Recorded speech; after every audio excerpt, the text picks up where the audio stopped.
नमस्कार, मैं जयप्रकाश जैन। आज मैं आपको भाषा की उत्पत्ति कहाँ से हुई इसके बारे में आपको जानकारी दूंगा। भाषा जो हम बोलते हैं उसका आया कहाँ से, तो ये हमारी ईश्वर प्रदत्त नहीं, ईश्वर के द्वारा दी गई वाणी, वहाँ से भाषा का हुआ। भाषा संस्कृत शब्द है, भाष्य से बना।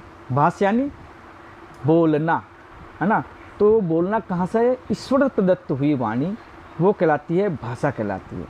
और मानव एक सामाजिक प्राणी होता है और उसमें आदान प्रदान अवश्य होता है ना। अपनी बात को कहना और उसकी बात को सुनना, ये आदान प्रदान होता है। और सामाजिक व्यवस्था में आदान प्रदान की बात, अपनी बात को कहने के लिए ये भाषा का प्रयोग किया जाता है। अब ये भाषा है वो सबसे पहले उत्पत्ति मतलब ये होता है कि ये सबसे पहले किस तरह से इसका ज्ञान एक दूसरे को दिया जाता था। तो पहले ज़माने में क्या बात हुई है, पहले तो यही कहा जाता था कि पहले ज़माने में हम पढ़ने के लिए जब जाते थे तो कहाँ जाते थे? गुरुकुल में जाते थे। और गुरुकुल कहाँ होता था? गांव से बाहर होता था, है ना। जैसे कि आपने देखा होगा रामायण और महाभारत। तो रामायण में देखा राम लक्ष्मण आदि जो थे राजकुमार थे, तो पढ़ने के लिए कहाँ जाते थे? तो सब काम राजपाट छोड़ करके पढ़ने के लिए गुरुकुल में जंगल में जाते थे, क्योंकि इसकी पढ़ाई जंगल में होती थी। अब गुरु किस तरह से पढ़ाते थे? कोई उस समय तो ऐसा तो कोई था नहीं, लिखने का कोई चीज़ तो थी नहीं। तो उस समय मौखिक चलती थी। गुरु जो बोलता था और शिष्य उसको चीज़ को ग्रहण कर लेता था। और मतलब ये होता था मौखिक याद होता था, ओरल बोलता था, मौखिक बोलते थे गुरु, और शिष्य उस समय उसको ग्रहण कर लेते थे, उनको याद हो जाता। क्यों? क्योंकि इनकी बुद्धि उस समय की थी, उस ज़माने में वो बहुत तीव्र थी, तेज थी। क्योंकि वातावरण जंगल में रहते थे तो एकदम एकांत जगह थी, शांत वातावरण था, है ना। और शांत वातावरण के कारण वहाँ पे जो बुद्धि का जो विकास है वो बहुत तेज होता था, यानी वो जल्दी ग्रहण कर लेता था। तो इसके बुद्धि के विकास की, इसकी याद की स्मरण शक्ति थी, और शिष्य की भी बहुत तेज थी, तो उसको ग्रहण कर लेता था, है ना। तो याद भी लंबे समय तक करता था। जैसे कि महाभारत में देख ले, तो जो राजकुमार थे सब महाभारत में आपने देखा होगा, सब पढ़ने के लिए जंगल में गए। जितने भी कौरव थे, पांडव थे, जितने भी राजकुमार थे, तो जो गुरु पढ़ाता था ओरल पढ़ाता था, शिष्य उसको ग्रहण कर लेते थे और उनको याद भी हो जाता था। तो क्योंकि स्मरण शक्ति बहुत तेज थी, वहाँ पे घर बार छोड़ करके, राजपाट छोड़ करके, माता पिता को छोड़ करके, और फिर जंगल में गई, और जंगल में एकांत जगह रहती थी, तो उसके कारण उनकी स्मरण शक्ति बहुत तेज होती थी, तो वो याद हो जाता था। तो ऐसे ही परंपरा चलती रहती थी। जब गुरु शिष्य पढ़ाता तो फिर शिष्य, वो शिष्य बन जाता, वो गुरु बन जाता, फिर आगे से परंपरा तो ओरल चलती थी पहले ज़माने। कहने का मतलब ये है कि रिटन कुछ नहीं था, सिर्फ ओरल चलती थी। ऐसे ऐसे चलता रहा था, ये परंपरा इस तरह से ओरल रूप में चलती थी। और जब ओरल के रूप में इस तरह चलती गई, परंपरा ये चलती गई। अब उससे पहले गुरु के पास कैसे आई, तो ये कहा जाए सबसे पहले ईश्वर ने ओरल ही दिव्य ध्वनि खेली थी। यानी सबसे पहले आपको कह के गुरु के पास कैसे आई, तो गुरु ने भी सबसे पहले ओरल रूप में ही दिव्य ध्वनि खेली थी, यानी ओरल रूप में ही बताया था। फिर वो गुरु के पास आई थी और गुरु ने फिर शिष्यों को देती थी। ये ओरल ही परंपरा चली थी इस तरह से, और ओरल ही परंपरा से इस तरह से चलती आई। एक समय ऐसा आया कि जब वातावरण को अशुद्ध होता गया, स्मरण शक्ति कम होती गई लोगों को, तो फिर गुरु को ये मन में आया कि अगर ऐसे स्मरण शक्ति पूछा गया और धीरे धीरे स्मरण शक्ति कम होती देखी गई शिष्यों में, तो गुरु के मन में ये विचार आया कि ये तो धीरे धीरे जा रही है, स्मरण शक्ति कम होती जा रही है। तो ऐसा न हो कि ये चीज़ें सब लुप्त हो जाए, जो हमारी संस्कृति है, हमारी जो बातें हैं वो लुप्त न हो जाए, है ना। तो वो क्या किया जाए, इस बात पर विचार गुरु को आया, है ना। तो इस विचार को आया तो वह वर्णमाला की अवस्था आई। तो फिर एक बार क्या हुआ कि जब शंकर जी का तांडव नृत्य चल रहा था, और तांडव नृत्य में जब डमरू बजा था, और डमरू में उसमें वर्णमाला की वर्णमाला निकली थी, है ना। और वर्णमाला गुरु ने ग्रहण की, और वहीं से उसकी वर्णमाला की जो प्रारंभ की उत्पत्ति बता रहा हूँ मैं, उसकी सबसे पहले उत्पत्ति कहाँ से हुई वर्णमाला की, तो वहाँ से उत्पत्ति हुई थी। जो सबसे पहले बताया गया था कि वो शंकर जी की, उसमें बताया गया है, जैसे पाणिनि ने लिखा है सबसे पहले व्याकरण में है ना। उस व्याकरण की वो मंगलाचरण के रूप में ये बात की लिखी उन्होंने कि सबसे पहले वो वर्णमाला है, वर्णों की उत्पत्ति वो शंकर जी के डमरू बजाने से वहीं से उत्पत्ति हुई है, ऐसा माना जाता है, ऐसा पाणिनि ने लिखा है ना। तो वहाँ से उत्पत्ति ओरल के रूप में आती ये चलती गई है ओरल रूप में, फिर वो लिखित रूप में कैसे आए का आवश्यकता पड़ी, क्योंकि स्मरण शक्ति कम होती गई, और स्मरण शक्ति कम होती गई तो लिखित रूप में किया जाए। अब लिखे कैसे, तो उस समय ऐसा तो कोई था नहीं कि कोई पेज होता पेन था तो लिख दिया फटाफट, ऐसी कोई चीज़ तो थी नहीं, है ना, या कोई ऐसी इंक नहीं थी, है ना, कि जो इसको लिखा जाए। तो अब किस तरह से लिखा जाए, ये विचार आया, है ना। तो फिर गुरु ने लिखने के लिए उसने ताड़ पत्र लिया, एक सा पत्ता खोजा उस जंगल में जो खराब भी नहीं हो और लंबे समय तक कुछ लिखे तो चलता रहे, है ना।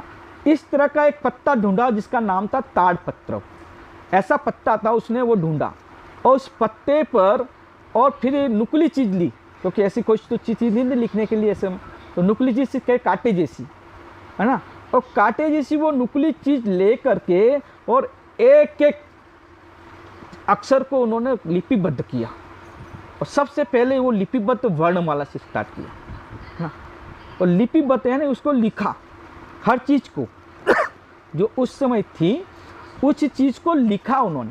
और बताओ आप तो आज का ज़माना कहाँ से कहाँ पहुँच गया है ना। उस समय लिखने का कितनी कठिन परिश्रम किया होगा उन्होंने, और एक एक चीज़ को ताड़ पत्र पर लिखा, तो ताड़ पत्र को लिखने में कितना टाइम लगा होगा आप कुछ समझ सकते होंगे, है ना, क्योंकि उसने ताड़ पत्र पत्ता था, एक पत्ता पर जो जैसे पेड़ का पत्ता होता है इस तरह का कोई लंबा चौड़ा पत्ता था, उस पर लिखा, जो खराब नहीं होता था, लंबे समय तक खराब नहीं होता वो पत्ता, तो उसी से ताड़ पत्र बोलते हैं। आज भी मिल जाता तो खराब नहीं होता वो, इसलिए इस हिसाब से उस पत्ते पर लिखा, उसने खोजा पहले और उस पत्ते पर गुरुओं ने ये लिखा, और लिखते समय कितना परिश्रम किया होगा उन्होंने, क्योंकि लिखते समय कांटा चुभ भी गया होगा, खून भी निकल गए होंगे, कितनी चीज़ क्या के लिए, क्योंकि ये भाषा लंबे समय तक चले, है ना। जैसे ये जितनी भी हमारी संस्कृति की बातें हैं वो लंबे समय तक लोगों के पास पहुँचे, है ना। रामायण है, महाभारत है, जितने भी ताड़ पत्र पे लिखे गए पहले, है ना, वो ताड़ पत्र, क्योंकि वो लुप्त न हो जाए, है ना, तो गुरुओं ने ये सब चीज़ें ताड़ पत्र में लिखी, और ताड़ पत्र में लिखते लिखते, है ना, उसका प्रारंभ हुआ, वहाँ उत्पत्ति की वहाँ से ओरी लिखित की, और वहीं से लिखित का प्रारंभ हुआ। उसके पहले ओरली चलता था, है ना, और फिर वहाँ इसलिए लिखित लिखना पड़ा क्योंकि स्मरण शक्ति का, वातावरण का, आज भी हम देखते हैं, खुद ही देख रहे हैं आजकल, है ना, पहले कितना धीरे धीरे याद रहता था, और आज हर चीज़ देखनी पड़ती है ना, एक मोबाइल नंबर याद नहीं रह सकता आज के, है ना। तो कितनी स्मरण शक्ति हमारी धीरे धीरे कम होती जा रही है। इसका कारण तो हम बहुत सारे बता सकते हैं अभी, है ना, परंतु हमें वहाँ तक नहीं पहुँचना, आएंगे तब बताएंगे। फिलहाल ये है कि हम उस उत्पत्ति की लिखित के रूप में वहीं से प्रारंभ हुआ लिखने का, और धीरे धीरे हम देख रहे हैं कि जब लिखा, पहले ताड़पत्र में लिखा गया, इसके बाद धीरे धीरे कागज़ बने, कागज़ और स्याही से लिखा गया, है ना, कागज़ पे और स्याही से पन्ने से इस तरह से लिखते गए। जब उसकी उत्पत्ति और हुई, पेन भी बना, पेन से कागज़ से लिखा गया, है ना, और हो गया, टाइपिंग की व्यवस्था हुई, है ना, टाइपिंग से लिखा गया, है ना, धीरे धीरे विकास होता गया, है ना, और टाइम भी लगता है, हालांकि लिखने में धीरे धीरे जैसे धीरे विकास होता गया वैसे वैसे समय भी कम होता गया लिखने के लिए, है ना। पहले ताड़पत्र में कितना टाइम लगा, उसके बाद किस पे आया, तो हम पत्ते पे और स्याही से डुबो के लिखाने लगा, स्याही की उत्पत्ति हुई, तो पत्ते का कागज़ का उत्पत्ति हुई, तो उस पर दोनों को लिखा, फिर कागज़ और अच्छा हुआ, पेन भी निकला, पेन से लिखा गया और तेज़ हो गया, है ना। धीरे धीरे टाइपिंग की व्यवस्था हुई, टाइपिंग से माध्यम से लिखा गया, और व्यवस्था धीरे धीरे बढ़ती गई, है ना। और आज का ऐसा ज़माना है, कंप्यूटर का ज़माना हो गया, है ना। कंप्यूटर में क्या कितना टाइम लगा जाता है, मिनटों में, है ना, 1 मिनट में टाइपिंग व्यवस्था चालू हो गई। तो धीरे धीरे व्यवस्था किस तरह से उत्पत्ति हो गई और हमारे पास आया, है ना। अगर वो ओरल वाली बात सोचें, और ओरल से धीरे धीरे अगर स्मरण शक्ति धीरे धीरे कम हो रही थी और वो लिखित रूप में नहीं होता, तो हमारे पास ये सब चीज़ें आ नहीं पाती, हम पढ़ नहीं पाते। हम किस तरह से पढ़ना चाहिए, क्या चीज़ क्या होती है, वो धीरे धीरे लुप्त होती जाती है ना, और व्यक्ति सांकेतिक भाषाओं में रह जाता है, और में रह जाता है, कोई बातें छूट भी जाती। और ये जो ग्रंथ लिखे हुए हमें मिल रहे हैं संस्कृत, हमारी संस्कृति के, है ना, वो हमारे पास पहुँचते नहीं, हम पढ़ नहीं पाते, हमारी संस्कृति को हम समझ नहीं पाते। तो ऐसे गुरुओं का हमारा उपकार है जिन्होंने लिख कर, है ना, ताड़पत्र में लिख लिख कर ऐसे गुरुओं ने हम तक पहुंचाया और हमें एक लिखित रूप में प्रारंभ किया। तो इस तरह से दो प्रकार की बातें चली, जिससे भाषा है वो दो भाग में। भाषा वैसे कहते किसे हैं कि भाषा होती क्या है ना, वास्तव में भाषा क्या है? तो भाषा वो माध्यम है जो अपने विचारों को और भावों को बोलकर या, है ना, और लिख कर अपने प्रकट करना दूसरों को, वो कहलाती भाषा कहलाती है। ये भाषा, अब यहाँ से हमारी भाषा की बात चलती है कि वो भाषा होती क्या है ना। तो भाषा का माध्यम क्या है कि मनुष्य अपने विचारों और भावों को बोलकर और लिखकर प्रकट करता है, और दूसरों की विचारों भावों को अपने सुनकर पढ़कर समझता है, उसका नाम भाषा है ना। तो भाषा दो तरह की बताई गई, एक बोल करके भी और एक लिख कर। तो पहले बोलकर चलती थी और अब लिख कर।